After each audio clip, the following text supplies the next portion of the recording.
Jeremias capítulo 35, a partir do verso 1.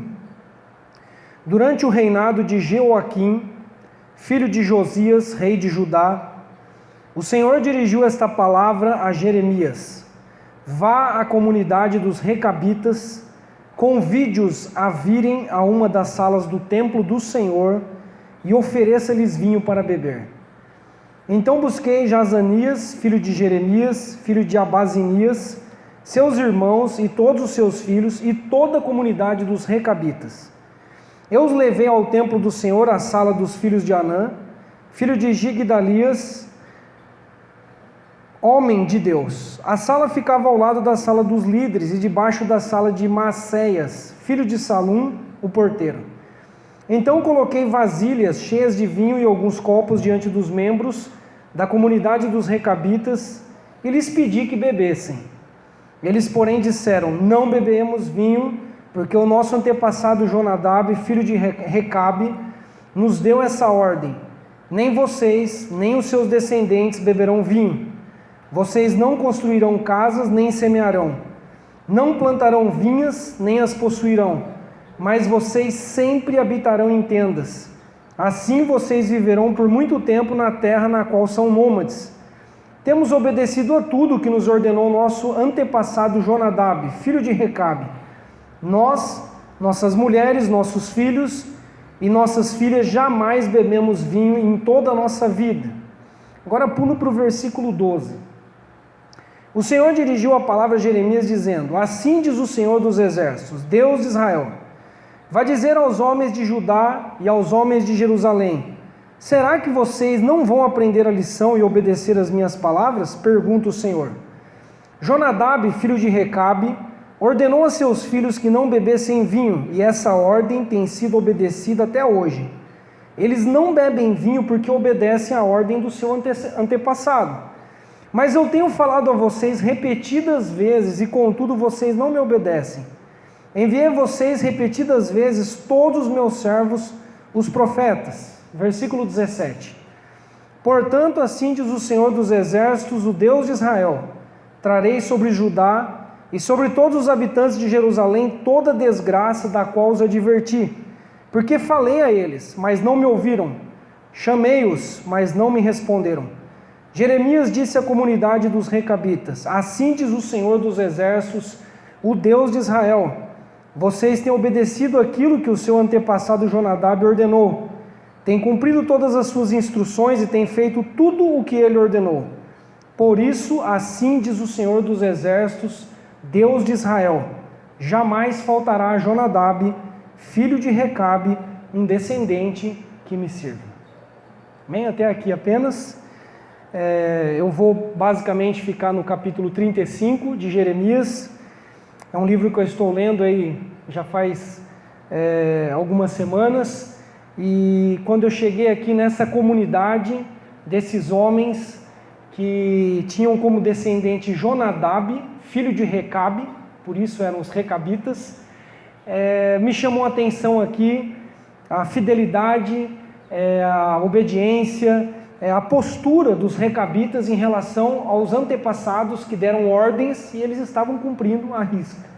Por outro lado, Deus está usando essa comunidade como um exemplo, uma ilustração, para dizer a Judá e Jerusalém, que estavam desviadas, vivendo na idolatria, na feitiçaria, na obstinação do coração deles, na dureza do coração deles.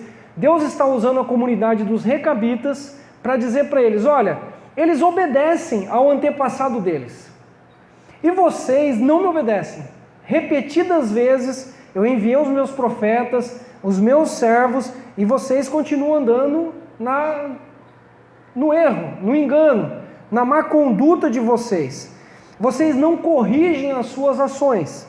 E Deus aqui vai terminando a profecia, usando Jeremias para dar duas sentenças. Uma sentença a Judá e Jerusalém, que era o povo desviado, e uma sentença aos Recabitas, que eram a comunidade daqueles homens, mulheres, aquelas famílias que estavam obedecendo aos seus antepassados. Então, dentro dessa introdução, eu queria ministrar uma mensagem hoje que tem como título Obediência Amorosa. obediência amorosa. Amém?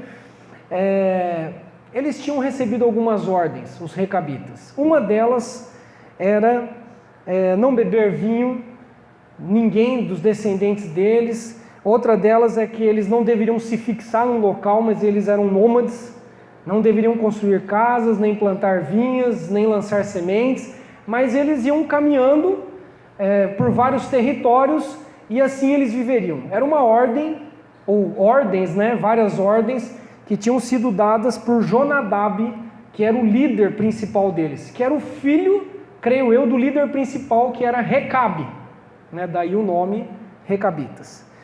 É um texto que fala de obediência, um texto que fala de fidelidade, e eu queria tirar algumas lições aqui para nós nessa noite, alguns ensinamentos, para que possamos obedecer a Deus, não por pressão, não por obrigação, não de maneira mecânica, fria, mas obedecer a Deus por amor, por gratidão, por reconhecer quem Deus é. Era isso que Deus queria de Judá e de Jerusalém. Olha, eu insisto com vocês, eu repeti várias vezes as instruções, e olha, tem um povo aqui que está obedecendo um homem que já morreu. E segundo os estudiosos, os recabitas seguiam essas ordens já há 250 anos. Num período aí de 2 séculos e meio, os recabitas eram fiéis às ordens passadas por Jonadab. 3 lições para nós nessa noite. Primeiro, o temor de Deus deve superar o temor de homens. O temor de Deus deve superar sempre o temor de homens. Temor aqui no sentido de respeito, reverência, que gera obediência e submissão. Às vezes, nós levamos muito a sério normas, condutas, comportamentos, conselhos, orientações, leis estabelecidas pelos homens. Nós levamos muito a sério. Mas quando são princípios da palavra de Deus, que são eternos e que são superiores, regras divinas, vamos colocar assim entre aspas, nós achamos que se não cumprirmos, não vai dar nada. Até dizemos assim, não, Deus vai entender, e Deus conhece o meu coração, e não tem problema se eu não obedecer, porque depois Ele me perdoa, Ele entende a minha fraqueza, a minha dificuldade, e nós agimos assim, com esse tipo de desculpa, de malícia, dizendo isso. Olha, as regras de Deus, elas são pela graça, os princípios de Deus, então eu não preciso necessariamente obedecer.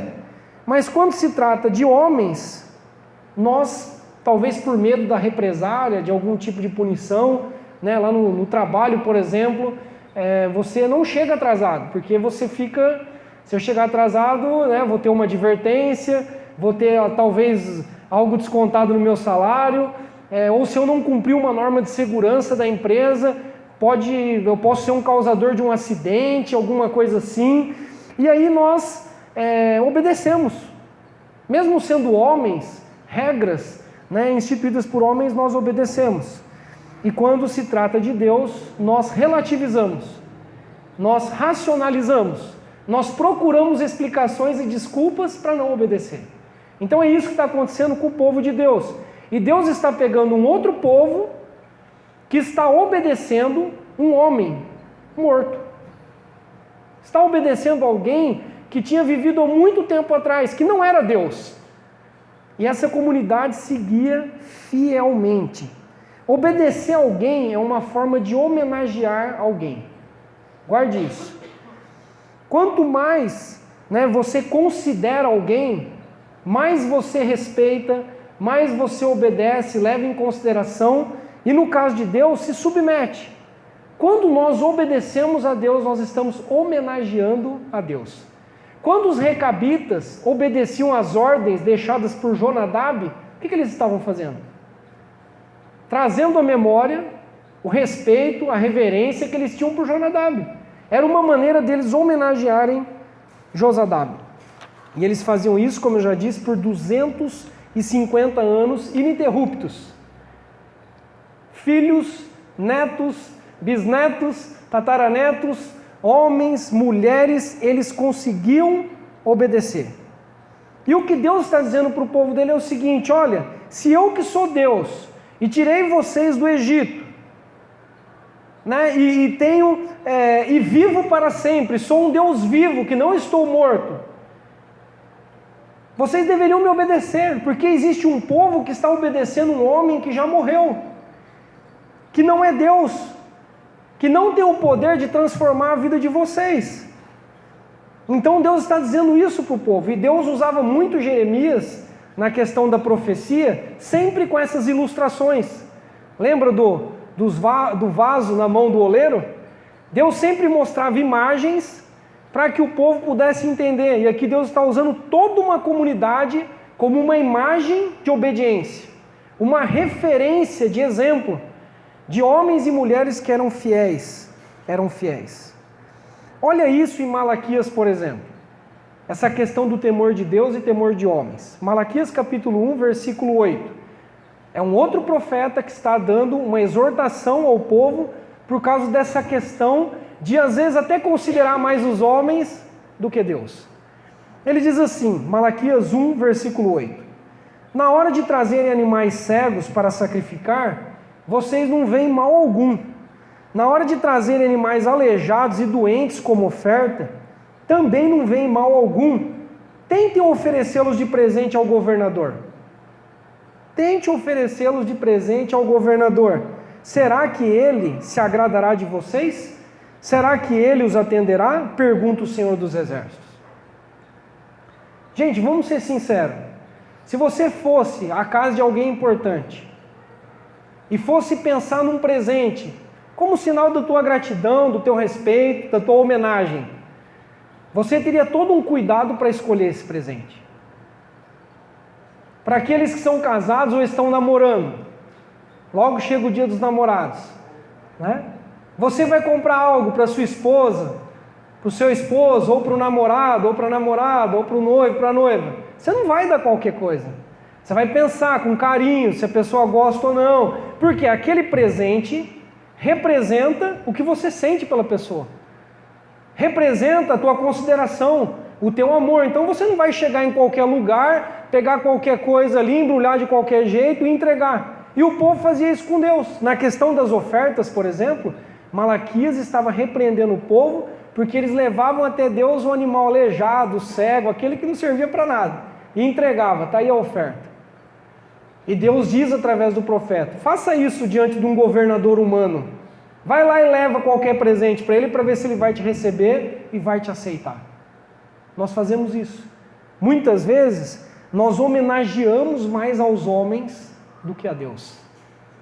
E esse povo aqui, né, está nos dando essa lição, né, a importância, e Deus está nos dando essa lição, na verdade, de mostrar o seguinte, que ele merecia, né, toda a atenção, toda a obediência, que eles dessem ouvido à voz de Deus muito mais do que os recabitas, muito mais. Então, guarde isso, o temor de Deus está acima do temor dos homens, sempre estará acima do temor dos homens. Jesus era assim, Jesus obedecia ao Pai em primeiro lugar, e jamais se impressionava com os homens, porque conhecia a natureza humana. Jesus não se impressionava, não se empolgava com elogios e com bajulações humanas. Sempre o alvo de Jesus foi agradar ao Pai. O temor a Deus estava em primeiro lugar. Depois disso, ele servia ao próximo, ele curava pessoas, ele libertava pessoas que estavam endemoniadas, ele ministrava o Evangelho, enfim. Mas antes de qualquer coisa, o temor dele, a afeição dele, a homenagem dele, a adoração dele, sempre era direcionada a Deus. Amém? O teu temor, o teu coração, o teu respeito, a tua reverência, está mais em alguém de carne e osso ou está mais direcionado a Deus? Segunda lição. Gente fiel não sucumbe diante das pressões e com o passar do tempo. Vou repetir. Gente fiel não sucumbe, não cede diante de pressões e nem com o passar do tempo. Nem com o passar do tempo. Vamos começar pelo tempo. 250 anos de obediência. Isso é um povo determinado e perseverante, as ordens que foram dadas. Esse é um problema que nós temos com o tempo. Nós não passamos no teste do tempo, muitas vezes, porque nós não queremos esperar. Nós não temos paciência. E aí, ou nós negociamos, ou nós abrimos mão dos princípios de Deus. Principalmente quando as coisas não acontecem do jeito que nós gostaríamos. É assim que nós fazemos. Nós obedecemos por um curto espaço de tempo. Começou a demorar. Eu comecei a achar que Deus está em silêncio. Ou que Deus não me ama mais, não se importa mais comigo. Eu começo a negociar os princípios da palavra ou eu esqueço deles.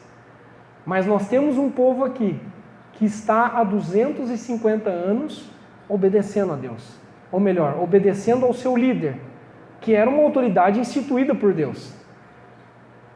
Deus está dizendo ao povo dele, se os recabitas conseguem obedecer a Jonadab 250 anos, vocês podem me obedecer. Vocês podem me obedecer e esperar o tempo certo do cumprimento das promessas, do meu agir e assim por diante.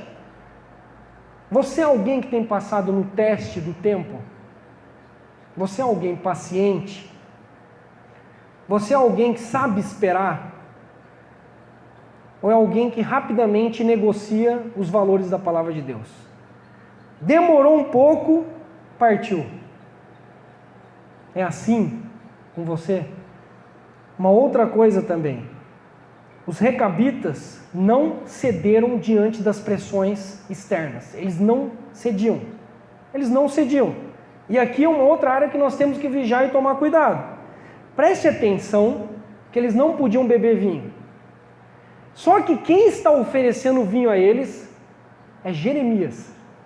Um profeta de Deus, respeitado, um homem que provavelmente os recabitas conheciam, porque era um homem que estava sendo perseguido por estar profetizando juízo à nação, ao povo de Deus.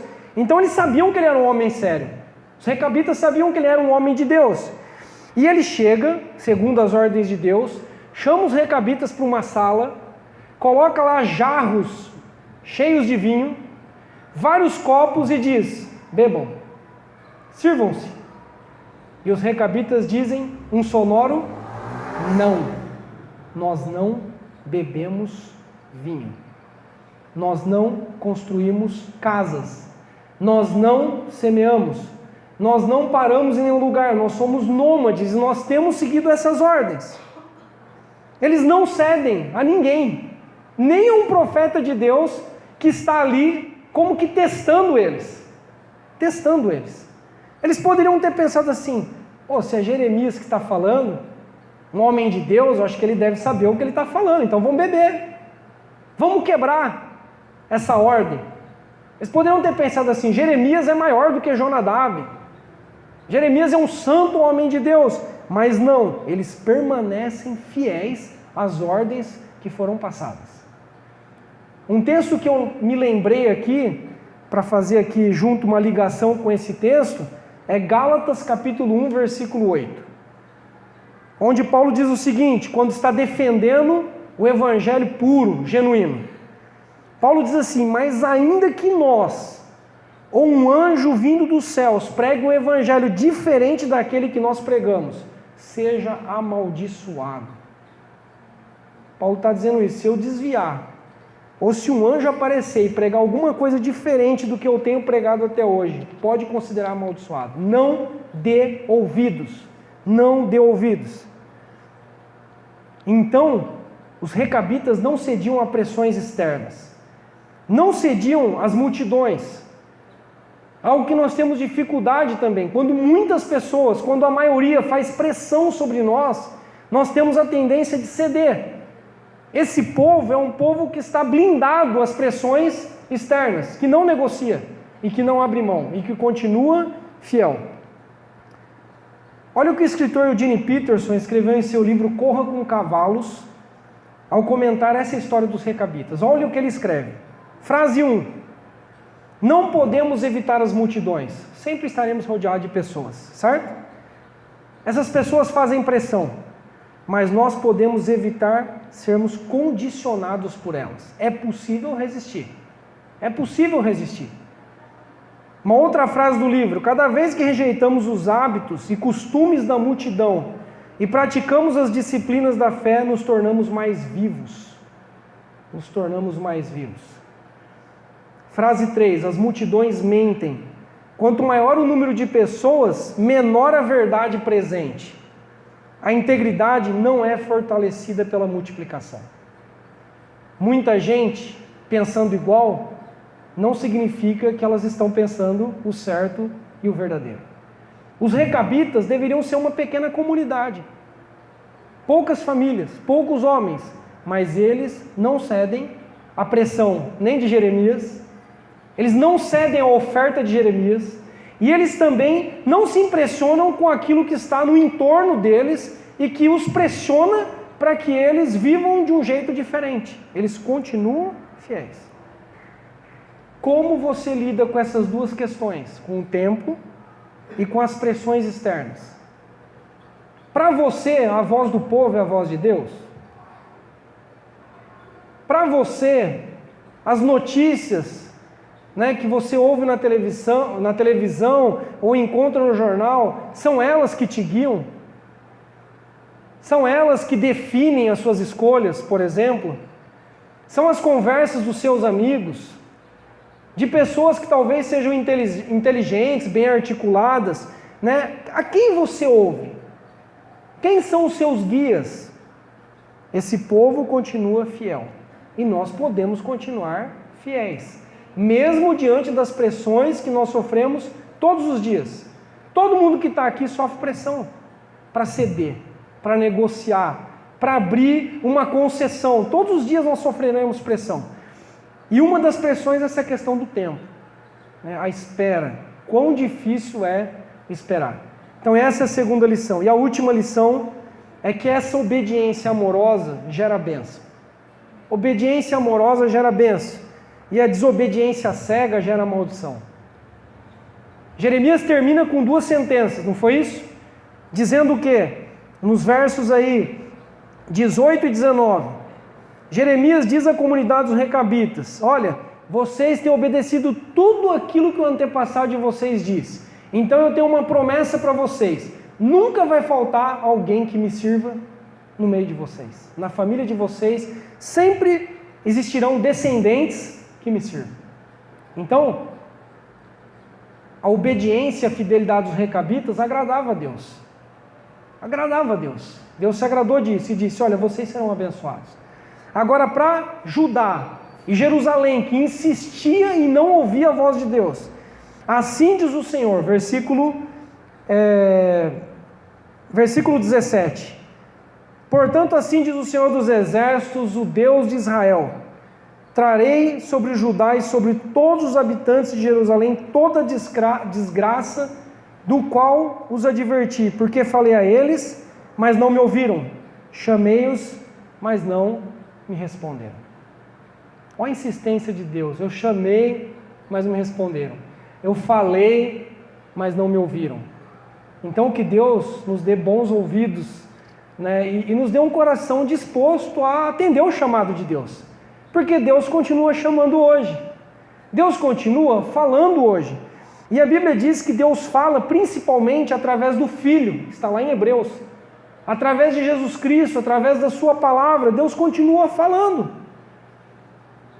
E Deus quer, como qualquer pai e como Senhor que Ele é, obediência, respeito, submissão. Você quer ser abençoado? Quer ser abençoado? Obedeça a Deus. Obedeça a Deus. Você quer fazer uma homenagem justa a Deus? Entregar a Deus um presente bem embrulhado, que agrada o coração de Deus? Sim. Obedeça a Deus. Mais uma vez, obedeça a Deus. Você quer adorá-lo em espírito e em verdade? De uma maneira genuína? Então, não ceda às pressões externas e aprenda a lidar com o passar do tempo. Só esses vão adorar a Deus em espírito e em verdade. Seja quem for, que tente dissuadi-lo, permaneça firme. Permaneça com os olhos fixos em Deus. Aqui está uma imagem, um quadro de toda uma comunidade que serve de exemplo para nós, de pessoas que obedeciam regras, ordens, há 250 anos de um morto, de um líder falecido. E nós obedeceremos ao nosso Deus, que é um Deus vivo, e que tem palavras que não caducam, são palavras eternas, palavras que permanecem de geração em geração. Todos nós queremos que os nossos filhos, os nossos netos, os nossos descendentes sejam abençoados, como está acontecendo aqui com os recabitas. Todos nós queremos. Então só existe uma coisa a fazer: obedeça amorosamente a Deus, de livre e espontânea vontade. É isso. É simples, mas não é tão simples, porque o nosso coração quer se desviar. O nosso coração tem pressa. O nosso coração não aguenta pressão. É simples, é uma palavra: obediência. Mas é difícil, porque nós somos como um animal que precisa, de freios, precisa de um domador, muitas vezes ali que segura, porque a gente tende a fazer como Israel, como Jerusalém, como Judá, e escapar. Escapar e dizer assim: Deus, eu tomo as minhas providências. Eu sei como resolver esse problema. Quando Deus nos diz: eu sou a sua providência. A minha providência é muito melhor do que a sua. Eu sou mais sábio do que você. Eu vivo muito mais tempo do que você. Eu te conheço, eu sei o que é bom, não só hoje, mas sempre para a tua vida. Então continue confiando na providência de Deus. Não pense que as suas providências serão melhores que as providências de Deus. Amém? Então, recapitulando: tema mais a Deus e menos aos homens. Se importe mais com o que Deus pensa e menos com o que as pessoas pensam. Haja assim e você verá o agir de Deus na sua vida. Não ceda diante das pressões externas, ainda que um homem de Deus te diga algo diferente daquilo que você tem aprendido na palavra. Não ceda. Não ceda à pressão das multidões. Espere o tempo de Deus para as coisas acontecerem na sua vida. E obedeça amorosamente a Deus, porque isso vai terminar em bênção. Não tem como ser diferente. Vai terminar em bênção. Amém? Vamos orar?